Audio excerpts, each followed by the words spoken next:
Fitaovana malala izay manaraka zao fandaharana izao faly miarabanao amin'ity andro Pentekosta 2024 ity.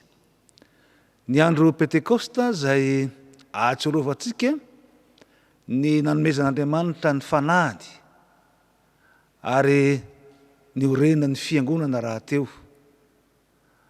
Vanim-potoana lehibe izay alon'Andriamanitra ny fanohizan'ny asa mpamonjena mba hanana ny olona rehetra ny fiainana mba tsy ho very izy amin'ny finoana Jesosy Kristy. Koa miarabanao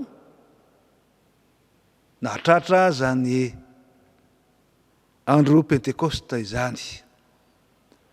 Ny fanahy masina zay omen'Andriamanitra antsika dia fanahy mitondra antsika ahalala sy ahita ary iaina sy ahazo ny fahasoavana rehetra amin'ny fahafenony.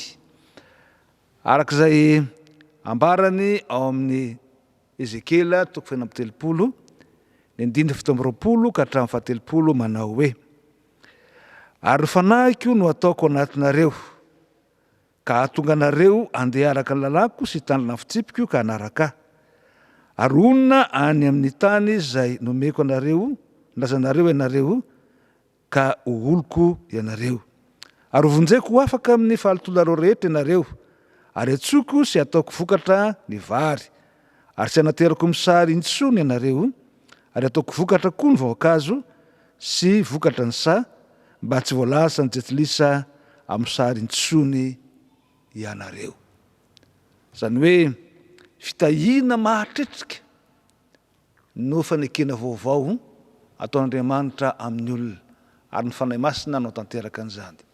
Isitraka sy iaina izany ene ianao sy ny ankonanao amin'izao andro Pentekosta zao ary amin'ny andro mpenanao manontolo.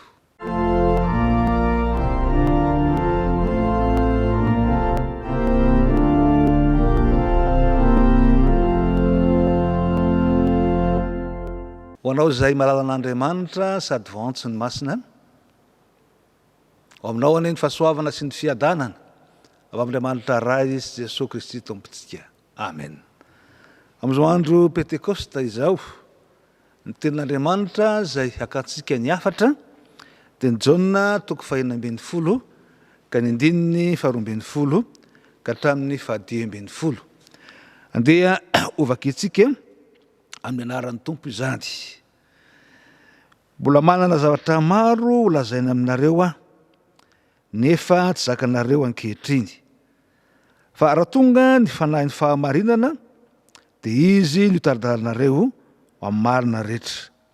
Fa tsy teny ho azy izy, fa zay ho reny dia holazainy avokoa, ary ny zavatra ho avy aza dia ambarany aminareo. Izy ankalaza fa ndray avy amin'ny Ahy Izy. Izy ka hanambara izany aminareo.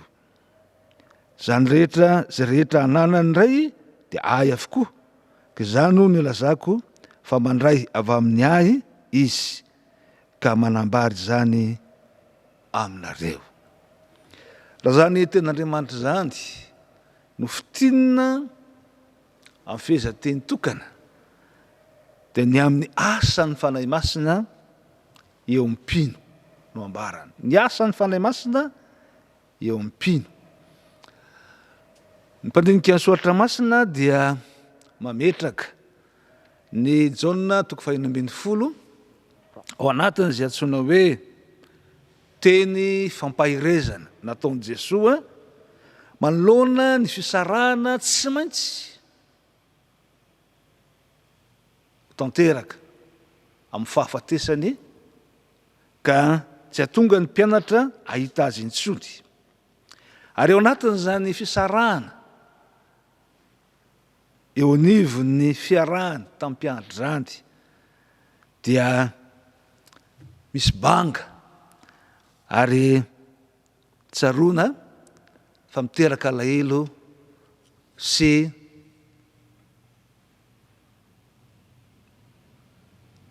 pahabangana lehibe teo amin'ny mpianatra Jesosy zany. Kanefa dia toky omeny Jesosy azy ireo fa na dia tsy hita maso aza izy dia ny fanahy masina kosa no ameno zany fahabangany zany. Ka ny fanahy masina no hitarika ny mino ahalala ny am' Jesosy satria tsy mbola tonga amin'ny fahamatorana ara-pinoana na ny fahatakarana ny am'izay nampianaran'i Jesosy sy ny fampianaran'i Jesosy reto mpianatra ireto. Ary zany no natonga an' Jesosy amin'ny andininy 12 milaza ny hoe mbola manana zavatra maro holazaina aminareo nefa tsy zakanareo zany ankehitriny. Ny hoe tsy zakanareo dia milaza zavatra iroa indrindra teo amin'ny fiainan'ny mpianatra dia ny fahalemena amin'ny maha olombelona, ny fahalemena ara-nofo zay rehefa tsy mahita ary tsy mahatsapa ary miaina mivantana ny zavatra dia tonga amalemy.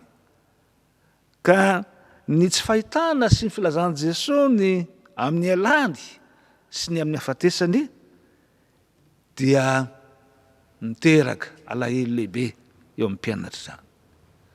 Fa eo amin'ny ara-tsaina koa zany fisarahana zany koa dia nitondra ny fisainana sy ny fihevitry ny mpianatra ho toy zay tapidalakale. Fa raha tsy ho hitany tokoa ny tompony le mpampianatra azy dia toy ny fahareseny zany. Ary le finoana zay nananany zay mbola vao mitsiry sy miorona ka mbola tsy tonga ao anatin'ny fahamatorana dia mety ho rava. Ary hitantsika tamin'ny fahafatesan'ny tompo zany fa rehefa maty ny tompo dia niparitaka samy nandeha niverina amin'ny asany teo aloha reto mpianatra. Fa fahalemena ihany koa zay ilazana fa misy fahabangana eo amin'ny fiainan'ny olona tsy manan-keritra mirery ameno zany banga ho am'izany izy ary tsy afaka hiotra samy irery ka mahatonga azy mety hamoy fo aza manoloana zavatsarotra zay mety lalovany na eo amin'ny fiainam-pinono zany na fiatrehany ny fiainana eo amin'izao tontolo zao zany. Ny fanahy masina no ambara sy lazain'ny tompo ary ampanantenany ny mpianatra fa hitondra azy ireo alalan'ny marina rehetra. Ny fanahy masina no hitondra ny mino alala sy atakatra ny fampianarana nataon'i Jesosy, ny hevitry ny teny nataon'i Jesosy, ny toriteny nataon'i Jesosy. Ary zany fahazavantsaina avy amin'ny fanahy masina zany no ampahery sy ampijoro azy amin'ny finoana marina. Dia ny finoana an' Jesosy Kristy ho Kristy na ho Mesia lay voahoson'Andriamanitra ho mpamonjy izao tontolo izao. Zany no ambaran'i Jesosy hoe ny fanahin'ny fahamarinana izy no hitari-dalanareo ho amin'ny marina rehetra atakaran'ny olona sy non'ny olona fa tsy misy lalana hatongavana ao amin'Andriamanitra afa-tsy amin'ny finoana an' Jesosy Kristy. Araka ny tenin'i Jesosy hoe zao ny lalana sy fahamarinana ary fiainana. Tsy misy olona makany amin'ny ray afa-tsy amin'ny lalako. Fa tsy hoe manome fahazavantsaina, ahalalana sy atakarana ary ahitana ny fahamarinana ny amin'izay nampianaran'i Jesosy ihany ny asan'ny fanahy masina eo amin'ny mino fa ahalalany koa fa Jesosy Kristy no fanambarana feno an'Andriamanitra. Ary ivelan'i Jesosy Kristy dia tsy misy azo atao azahoana famonjena, azahoana sitraka amin'Andriamanitra. Ary Jesosy Kristy dia ilay Andriamanitra tonga olona mba handray sy hanavitra ny olona manoloana ny fahotana zay mahatonga ny fahafatesana mba hanana ny fiainana. Zany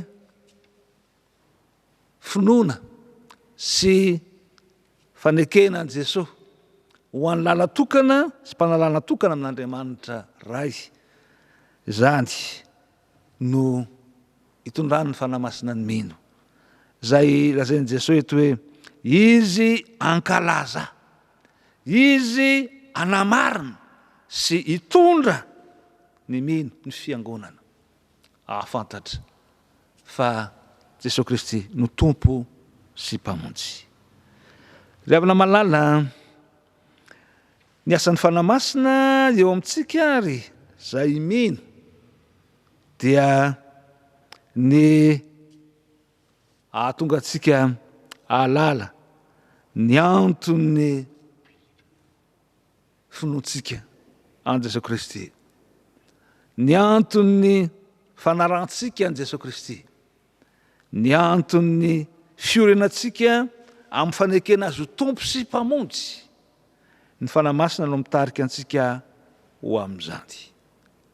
Eny, fa ny fanahy masina koa aza no mitarika antsika halala fa raha zoim-pahoriana isika, raha tratra ny fanenjena isika no ny amin'ny fanarahana an Jesosy dia vao mainka azy isika mifaly, satria fiombonana fijaliana amin'ny Kristy zany ka mahatonga faharetana sy toe-panahy voazahatoetra ary mitondra ho amin'ny fanantenana ho ny apôstôly Paoly.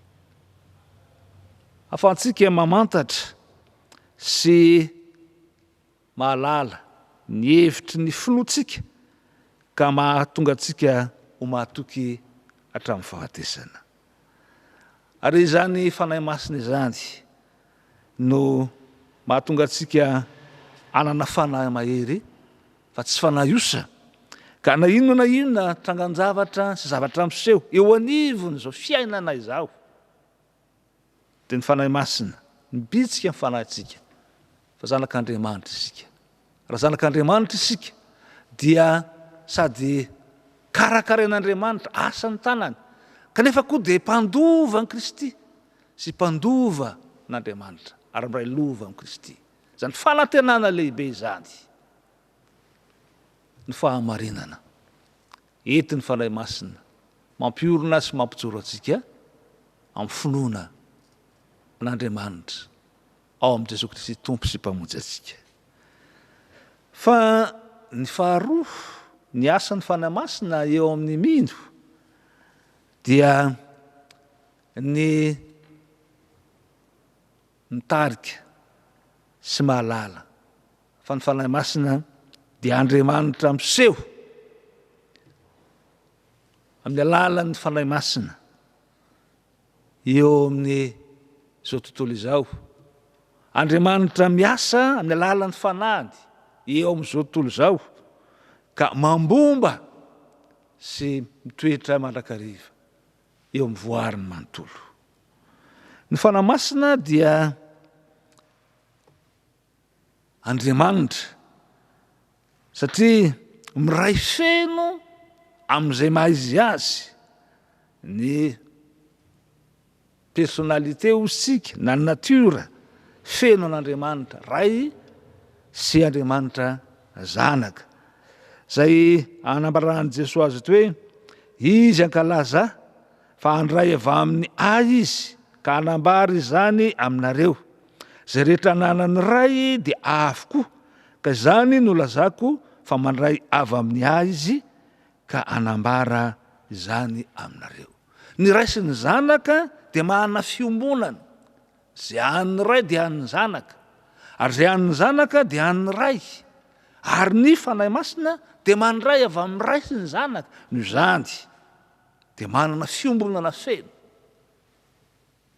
amin'ny ray sy ny zanaka ny fanahy masina, ary dia Andriamanitra fanahy zay mambomba sy mitoetra eo amin'ny voariny manontolo. Atserovana ny asa-pahariana zay nataon'Andriamanitra any amin'ny Genesisy izany, fa raha niaizina nambomba ny tany ary foana tsy nisy endriny zany tany zany dia ny fanan'Andriamanitra no nambomba nandrakotra ka nampisy fahazavana ary nampisy fiainana eo amin'izao tontolo izao. Andriamanitra miasa amin'ny fanahy manome fiainana ho an'ny voary ny manontolo, ny fanahy masina ry havana. Ary ny fanahy masina ihany koa dia manohy ny asan' Jesosy Kristy, fampariahana ny asam-pamonjena tanteraka teo amin'ny hazo fijaliana. Ary zany mahatonga an' Jesosy hoe raha tsy handeha aho dia tsy ho tonga aminareo ny mpananatra. Raha mbola hitoetra amin'ny endriny maha olona azy Andriamanitra tao amin'ny zanaka izay tonga olona dia voafetra ihany ny fahafahany manatrika izao tontolo izao. Fa raha any Jerosalema izy amin'ny maha olona azy tsy afaka ho an'ny Galilea miaraka avy hatrany. Fa amin'ny alalan'ny fanahy masina kosa dia sady mitoetra sy mambomba ary amin'ny toerana rehetra izy, satria ny fanahy masina dia toy ny rivotra ary fofonaina ka mahenika ny tontolo amin'ny toerana rehetra sy ny vanim-potoana rehetra. Zany no mahatonga ny fijoroan'ny fiangonana tamin'ny andro ny Pentekosta dia ny fampariahana, ny fitoriana ny vaovao mahafaly, ny famonjena nataon'i Jesosy Kristy ho an'ny olona rehetra izany. Ry havana malala, amin'izao andro Pentekosta izao ary no tokony ananantsika toky ka iorenantsika ao anatin'ny finoana marina dia ny fitoerana ao anatin'ny fanekenan'i Jesosy tompo sy mpamonjy. Ka ny fanahy masina no amen'ny fahalementsika rehetra, na ara-batana zany na ara-tsaina, indrindra fa ny ara-panahy, mba hahafahantsika mahalala ary mahita tokoa ny fahamarinana ny tenin'Andriamanitra zay fanambaran'i Jesosy hitantsika eo amin'ny soratra masina. Ny fanahy masina koa no hery sy toky antsika amin'ny fanatanteran'Andriamanitra ilay toky zay nataony tamin'ny alalan'i Jesosy hoe indro aho momba anareo mandrakariva bara-pahatonga ny fahataperana zao tontolo izao. Momba antsika mandrakariva Andriamanitra, mandra-piaviny eny amin'ny rahony lanitra. Ka ny fanahy masina no manatrika antsika, ny fanahy masina no mitarika antsika, ny fanahy masina no miaro antsika, ny fanahy masina no mampiolona antsika, ny fanahy masina no mampahery antsika amin'ny tranga seho rehetra zay mety ho hitantsika eo amin'ny fiainantsika mandra-piavin'ny tompo. Zany asan'ny fanahy masina zany dia mampitoetra antsika ho amin'ny fiainana fa tsy sanatry ho amin'ny fahafatesana, satria mitondra antsika amin'ny fanantenana ny fahalalantsika fa momba antsika mandrakariva Andriamanitra, ary ny fanahy masina no miasa hatanteraka zany amin'ny fiainantsika. Ao anatin'izao fiainana zay ambara fa vanim-potoana sarotra, vanim-potoana zay manahirana rahateo no ny fisian'ny valanaretina ary miteraka zay endriky ny fantrana amin'ny lafiny rehetra amin'ny maha olona. Tsy eto amin'ny firenentsika ihany fa manerana izao tontolo izao. Dia ny fanahy masina no ampatsiaro antsika fa efa nandresy ny fahafatesana ny tompo ary nitsangana izy. Ka Andriamanitra velona izy manome fiainana ho antsika. Ary zany fiainana zany dia ny fitiavana zay mitondra antsika anana fiainam-pifaliana. Araka ny ambaran'ny soratra masina ao amin'ny Romanina 5:5 manao hoe ny fanamasina zay nomena atsika no nentina napidina fitiavan'Andriamanitra ao am-potsika. Zany hoe ny andro Pentekosta zay atsiarovantsika zany fanomezan'Andriamanitra ny fanamasina zany no ameno ny fotsika amin'ny alalan'ny fitiavan'Andriamanitra ka nanantsika fiainana feno fanantenana mba nanantsika fifaliana ka tonga atsika aidera sy mevoninahitra Andriamanitra eo amin'ny fiainatsika manontolo. Dia ny tompony ameno anao amin'ny alalan'ny herin'ny fahirezana amin'ny alalan'ny fanahiny mba hahatonga anao tokoa ho mahatoky hatramin'ny fahafatesana mba handray ny satroboninahitry ny fiainana ho voninahitra Andriamanitra irery. Amen.